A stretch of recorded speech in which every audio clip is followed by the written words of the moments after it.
베를린 소녀상 취소 결정으로 비판을 받은 독일에서 느닷없이 혐한 조짐이 보여 우려를 낳고 있습니다. 최근 방탄소년단과 블랙핑크 등 K-팝 아이돌 그룹이 미국 빌보드 차트 최상위권을 점령하는 상황에서 독일 공영방송 도이치벨레가 K-팝의 부정적인 면을 집중적으로 부각한 기사를 게재해 눈길을 끌고 있습니다. 도이치벨레는 K-팝 아이돌 연습생 육성 시스템을 비판하면서 이런 방식으로 키워진 가수들의 일상이 통제받고 각종 권리를 제한받는 피억압자에 가까운 모습으로 묘사하며 한류의 어두운 이면을 부각시키고 있는데요. 기사에서는 블랙핑크 멤버 4명은 섬세한 안무와 완벽히 만들어진 비트를 보여주는데 이는 장기적으로는 좀 단조로울지 몰라도 이런 공식은 성공하고 있고 음악은 팔리고 있다. 2016년 데뷔를 앞두고 소속사는 여러 명의 연습생들에게 하루 14시간씩 연습을 시켰다. 마치 올림픽에 나갈 선수를 선발하는 양 가혹한 시간이었다. 동시에 이런 훈련 방식이 K-팝이 인기를 얻는 한 요인이 됐다. 최근에 블랙핑크를 주제로 한 넷플릭스 다큐멘터리는 데뷔를 꿈꾸며 도전했다가 낙오한 경쟁자들의 시선을 두고 있지 않다.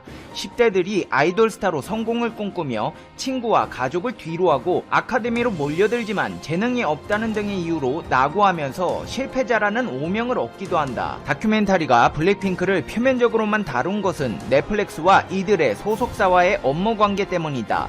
성공으로 향하는 여정에서의 어두운 이면은 어떤 초문도 용납되지 않는 K-팝 스타들의 말끔한 이미지와 맞지 않는다. 일정 기간 연애가 금지되는 행동 수칙을 준수해야 하는 블랙핑크 멤버들에게 그들의 히트곡 러브식 걸즈는 새로운 의미로 다가올 것이라고 했습니다. 그러면서 기사 말미에는 지난해 한국 연예계에서 일어난 각종 사건 사고들을 곁들이면서 K-팝 추모음과 비극의 2019년이라는 제목을 달며 한다는 말이 K-팝에서는 코믹한 요소를 앞세운 강남스타일이 유쾌한 관문을 열며 논쟁적인 이슈가 발생할 때 자신의 의견을 자유롭게 말하지 않고 침묵을 지키는 게 오랫동안 먹혀들었던 방법이었다. 하지만 이제 K-팝은 재미에 집중하지 않고 있는데 이 때문에 방탄소년단이 미국 흑인차별 반대운동에 100만 달러를 기부한 것이 얼마나 하기 어려운 일이었는지 한국 언론들은 처음에 알지도 못했다고 했습니다. 한마디로 분석해보자면 K-팝은 원래 코믹했다.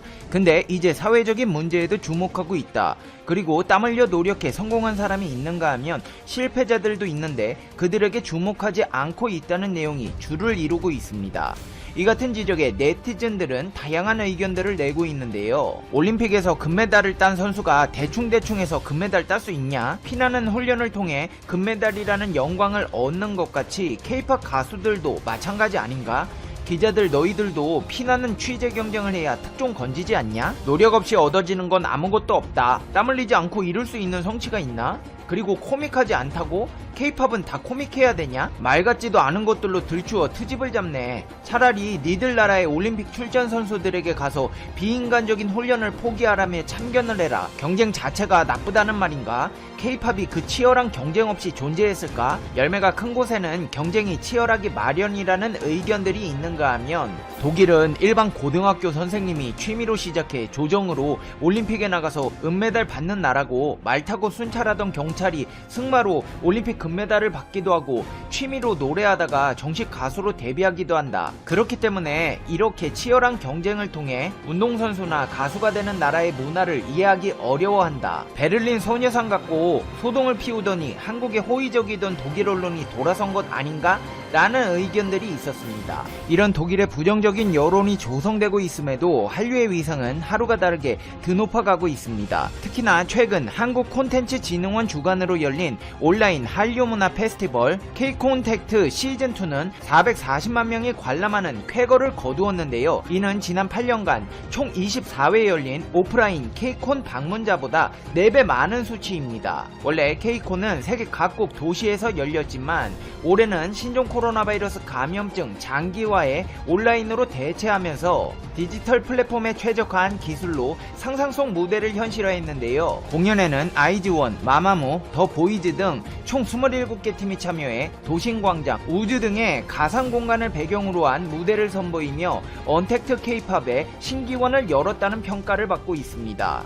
과거의 한류가 수박 겉핥기식의 단순한 유행이었다면 최근 들어 불고 있는 한류의 열풍은 한국이라는 나라 자체에 주목하고 있다는 점이 차이점으로 꼽히는데요. 이를 잘 알 수 있는 현상이 바로 외국인들의 한글 배우기 열풍입니다. 경제성장과 한류 문화 열풍으로 우리나라의 국제적 위상이 높아지면서 전 세계적으로 한국어를 배우고자 하는 외국인들이 꾸준히 늘고 있습니다. 먹방 같은 신조어는 이미 해외에서도 통하고 있으며 외국인들도 음식을 먹는 영상에는 꼭 먹방이라는 말을 태그하는 등 한국어에 대한 세계인들의 관심이 높아지고 있습니다. 특히나 미국에서는 한국에 대한 관심이 다른 나라보다 뜨겁게 달아오르고 있습니다. 1999년 미국에서 처음으로 한국어반이 개설된 지 20년이 지난 지금 지난 2013년에서 2016년 사이 미국 내 외국어 수강률이 전반적으로 감소한 반면 한국어 강좌 수강률은 오히려 14%나 증가했습니다. 한국어를 제2 외국어로 채택한 국가도 12곳으로 이 중 미국, 태국, 호주, 프랑스 등은 한국어를 대입 과목으로까지 채택했습니다. 미국에서 한국어 배우기가 늘어났다는 것은 그만큼 한국에 대한 호감도가 높아졌다는 것을 알 수 있는데요. 실제로 한국에 대한 미국인들의 호감도가 최근 역대 최고 수준에 이르렀다는 조사 결과가 나와 이목을 집중시키고 있습니다. 미 외교 분야 여론조사 기관 시카고 국제문제협의회가 공개한 조사에 따르면 한국에 대한 미국인 응답자들의 호감도는 100점 만점에 60점이었습니다. 이는 1978년 처음으로 조사를 실시한 이래 역대 최고 점수입니다. 한국을 미국의 파트너로 여긴다는 응답자들의 비중은 74%였으며 한국이 미국과 공정하게 무역을 하고 있다고 답한 이들은 전체의 68%였습니다. 덕분에 미국인들이 오고 싶은 나라 1위에 선정되기도 했는데요. 신종 코로나 바이러스 감염증 여파로 해외여행이 어려워진 상황에서 미국인들이 가장 가고 싶은 여행지 중 하나로 서울을 꼽았습니다. 여행 예약 플랫폼 에어비앤비가 공개한 내부 데이터에 따르면 미국인들은 내년 1월 1일부터 9월 30일까지를 여행기간으로 설정해 검색한 도시 가운데 올해 대비 큰 폭으로 검색량이 증가한 도시 중 하나로 서울이 꼽혔습니다. 이같이 미국인들이 한국에 오고 싶어 하는 데는 K-방역을 빼놓을 수 없습니다. 실제로 미국 오바마 전 대통령은 미 대선이 얼마 남지 않은 상황에서 플로리다주 마이애미에서 가진 조 바이든 민주당 대선 후보 지원 유세에서 한국과 미국의 인구당 사망률을 언급했습니다. 그는 한국과 미국에서 첫 확진자가 같은 날 나왔다고 지적하며 양국의 인구당 사망자를 비교했습니다. 오바마 전 대통령은 한국의 인구당 사망자는 우리의 1.3%에 불과하다. 이는 그들의 정부가 자신의 업무에 신경을 썼기 때문이다. 미국에서는 코로나 대유행 8개월 만에 신규 감염 건수 기록을 깨고 있다. 도널드 트럼프는 갑자기 우리 모두를 보호하려고 하진 않을 것이라고 비판했습니다. 실제로 한국은 이 같은 한국의 방역 노하우에 대해 전 세계와 공유하려는 노력을 아끼지 않고 있습니다. 특히나 대한민국에서는 신종 코로나 바이러스 감염증 사태 후 처음으로 방역을 테마로 한 전문 박람회가 열리게 되어 전 세계의 주목을 받고 있는데요. 2020 방역 엑스포는 킨텍스와 코트라, 한국의료기기 산업회가 공동으로 주최하는 행사로 K-방역의 세계화를 슬로건으로 내걸었습니다. 최신 방역 기술과 제품을 앞세워 글로벌 방역 시장 공략을 준비 중인 130개 기업들이 참여하며 살균 및 공기 정화기, 열화상 카메라, 클린게이트 등 다중 이용 시설과 산업 현장에서 필요한 각종 방역 설비는 물론 향균 필름, 마스크, 방호복, 손소독제 등 생활 방역에도 유용한 방역 제품들을 선보입니다. 한국의 방역 시스템을 알리기 위해 관공서에서도 나서고 있는데요. 행정안전부가 디지털 정보와 정보통신 기술을 활용하여 코로나19에 신속하게 대응할 수 있었던 K-방역 사례를 국제사회와 공유하기 위해 온라인 교육과정을 운영했습니다. 첫 번째 주제로 K-방역을 이해하는 데 필요한 배경 지식으로 재난대응 거버넌스, 보건의료 체계, 감염병 대응 전략 등을 소개하고 두 번째 주제로는 자가격리자 안전보호 앱, 특별입국자 자가진단 앱, 역학조사 지원 시스템, 스마트 검역 시스템 등 정부가 코로나19에 대응하기 위한 정보통신 기술을 어떻게 활용하고 있는지 설명하고 마지막 주제로 코로나맵, 마스크 알림이 등 공공 데이터를 활용하여 민간 주도로 서비스를 개발한 민관 협력 사례와 함께 진단검사, 상담전화 등의 인공지능 기술을 활용한 사례를 다룹니다. 이렇게 방역 손흥민 선수의 몸값이 1000억을 넘었습니다. 축구 통계 매체 트랜스퍼 마크트에 따르면 손흥민의 몸값은 1000억을 넘었다고 발표했고, 영국의 BBC 방송에서는 손흥민의 몸값은 1000억이 아니다, 몸값을 매길 수 없는 선수라는 표현까지 썼습니다. 상황이 이렇게 되자 마음이 다급해진 토트넘은 손흥민 선수에게 885억 원에 달하는 재계약 조건을 제시하고 나섰는데요. 풋볼 인사이더는 손흥민이 20만 파운드, 우리 돈으로 2억 9,500만 원의 주급과 함께 성과급을 포함한 재계약 조건을 제시받았다. 5년 동안 5,200만 파운드, 약 787억 원의 연봉 조건은 2023년 6월 계약이 끝나는 손흥민의 현재 연봉의 2배다. 성과급을 합치면 총액은 6천만 파운드, 약 885억 원에 달한다고 보도했습니다. 그러면서 이번 계약이 성사되면 손흥민이 단숨에 해리 케인을 제치고 팀 내 최고 연봉 선수로 올라선다. 손흥민과 토트넘 이사진이 만나서 협의를 잘했다. 올해 안에 재계약이 완료될 전망이라고 설명했습니다. 팀 내 최고 연봉이라고는 하지만 솔직히 최근 손흥민의 활약상에 비하면 적은 금액이라는 국내 네티즌들의 비판은 걷잡을 수 없이 커지고 있습니다. 뭐? 20만 파운드? 최소 50만 파운드는 받아야지. 첼시는 70만 파운드 주고도 데려갈걸? 재계약해도 은돈벨레랑 케인 동급 수준인데 보너스 때문에 더 받는다 하는 거지. 손흥민이 기록하고 있는 성적이 얼마나 대단한 건지 모르나? 지금 계약하면 싼 맛에 쓴다는 거지. 지금 잘하고 있는 걸 대우해주는 게 아니다. 저 가격에 손흥민 계약하면 케인 재계약할 때 크게 안 올려줘도 된다는 계산에서 싸게 부른 건데 엄청 대단한 걸 하는 것처럼 생색내기는.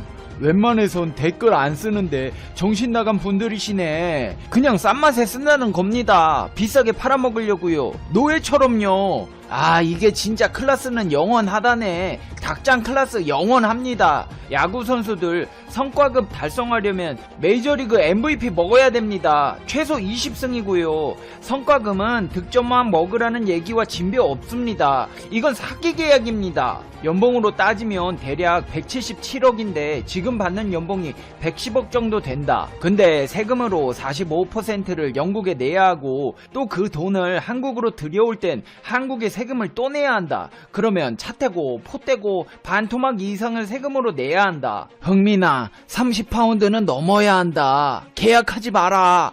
데리고 갈 팀 많다. 방출되더라도 짠돌이 회장 만나 대접도 못 받고. 손흥민 선수를 응원합니다. 더 좋은 팀에서 더 많은 연봉을 제시한다면 그것도 좋을 테지만 토트넘에서 최고의 선수를 놓치기 싫어 미리 재계약으로 선수를 치네요. 손흥민 선수 정말 축구 선수 중 가장 좋아하는 선수인데 멋진 결과가 있길 바라고 화이팅입니다.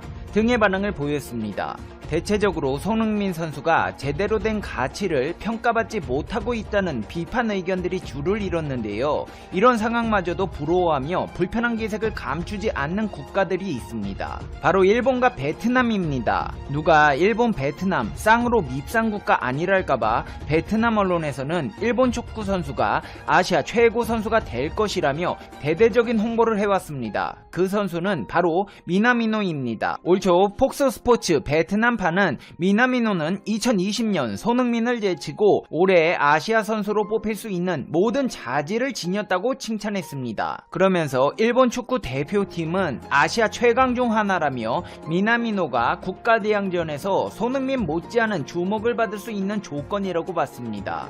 여기에 더해 미나미노가 모두의 예상을 깨고 올 시즌 후반기 일정 이상 영향력을 행사하며 리버풀이 잉글랜드 프리미어 리그를 우승하는 데 도움을 줄 수 있다면 클럽 역사에 거론될 것이다. 나아가 유럽 타이틀 방어도 돕는다면 세계적인 스타로 도약할 수 있다고 주장했습니다. 게다가 리버풀은 토트넘보다 명백히 나은 팀이라며 미나미노가 리버풀에서 어느 정도 유의미한 영향력을 행사할 수 있다면 아시아 올해의 선수로 새로운 이름이 선정될 수 있다고 예상했습니다. 하지만 막상 뚜껑을 까보니 미나미노의 활약상은 손흥민과 비교가 안 되고 있는 상황입니다. 영국 언론들도 연일 혹평을 내고 있는데요. 이런 비판 여론에도 불구하고 일본 언론과 클롭 감독은 미나미노를 지지하고 있습니다. 클롭 감독은 영국 매체 토크스포츠와의 인터뷰에서 미나미노는 정말 좋은 경기를 하고 있고 더 자주 이용할 수 있다고 했습니다. 영국 매체들은 미나미노에게 평점 5점을 주며 혹평을 쏟아내고 있지만 클롭 감독은 오히려 그를 감싸며 무한한 신뢰를 재차 확인한 셈입니다. 베트남과 일본 그리고 리버풀, 이쯤 되면 끈끈하게 얽혀있는 그들의 관계를 살펴볼 필요가 있습니다. 리버풀은 전범기인 우길기를 몇 번이나 사용한 구단입니다. 작년 잉글랜드 프로축구 프리미어리그 리버풀이 우길기가 들어간 영상 컨텐츠 때문에 한국 팬들에게 사과한 경험이 있습니다. 하지만 리버풀에서는 하루 만에 또다시 우길기 이미지가 들어간 게시물을 올려 꼼수 사과라는 눈총을 받으며 비판 세례를 받았는데요. 카타르 도하 인터내셔널 스테디움에서 열린 남미 챔피언 플라멩고와의 2019 국제축구연맹 클럽 월드컵 결승전에서 1대0으로 승리하며 우승 트로피를 들어올린 리버풀은 일본어 SNS 계정에 우승을 축하하면서 위르겐 클롭 감독이 오른손에는 지구를, 왼손에는 우승 트로피를 들고 있는 그림을 올렸습니다. 그러면서 배경에는 태양빛이 퍼져나가는 우길기 이미지를 사용했습니다. 이 영상을 본 한국 팬들의 항의를 받자 공식 페이스북에 영어와 한국어로 된 사과문을 올리며 상황은 진정되는 듯 했지만 사과문이 올라온 지 하루 만에 또다시 리버풀은 우길기 이미지가 들어간 그림을 올리면서 한국인들을 경악하게 했습니다. 한마디로 한국 팬들 보란듯이 기만하고 나선 것입니다. 게다가 리버풀 소속 선수 케이타는 왼쪽 팔에 일본의 전범기 문신을 새기고 그라운드를 누비기도 했는데요. 국내 리버풀 팬들은 케이타와 리버풀에 항의 메일을 끊임없이 보냈고 결국 문신 위를 다른 그림으로 덮는 커버업을 통해 수정한 바 있습니다. 상황이 이렇다 보니 대한민국 인터넷상에서는 리버풀을 좋아하는 한국인은 친일파라는 웃지 못할 주장까지 나오기도 했습니다. 일본은 미나미노 선수가 소속된 리버풀과 손흥민의 토트넘을 두고 대결 구도를 만들어가고 있는 모양새입니다. 미나미노가 비교되고 있는 것은 축구 실력뿐만이 아닙니다. 사교성도 화제가 되고 있는데요. 손흥민 선수는 여러 선수와의 친화력으로 화제가 된 바 있습니다. 심지어 승부차기 중에도 상대 선수와 웃으며 담소를 나눌 정도로 인싸력을 과시하는데요. 특히나 코로나 이전 독특한 핸드쉐이크로 다른 선수들과의 퍼포먼스를 보여준 손흥민 선수를 보고 같은 팀 소속 선수인 델리알리와 케인도 핸드쉐이크를 하기 시작했습니다. 오죽했으면 토트넘 공식 인스타에 손흥민 핸드쉐이크 스페셜 영상을 올릴 정도였습니다. 게다가 손흥민 선수의 성이 손, 즉 아들이라는 뜻이라서 그런지 유독 어린 팬들에게 인기가 많습니다. 유독 애기, 자녀가 있는 팬들은 손흥민 선수와 기념사진 찍는 걸 좋아하는데 손흥민 선수 역시 아이들을 좋아하는 모습을 여러 차례 보여주었습니다. 토트넘 공식 홈페이지, 트위터, 인스타그램 등의 SNS를 비롯해서 현지 뉴스, 신문에서도 손흥민의 성으로 손샤인이라는 언어 유희를 하는데요. 늘 웃는 얼굴에 살가운 친화력은 손흥민의 빼놓을 수 없는 인기 요인이기도 합니다. 반면 핵인싸로 통하는 손흥민 선수와는 달리 아웃사이더로 통하며 팀에 적응하지 못하는 모습을 보여 안타까움을 자아내고 있는 선수가 있습니다. 바로 미나미노입니다. 온라인 커뮤니티에 공개된 사진을 보면 리버풀이 우승했을 당시 축하 파티에서 신난 로버트슨과 달리 미나미노는 구석에서 핸드폰을 들고 멋쩍은 웃음을 짓고 있습니다. 일본 네티즌들은 미나미노의 주변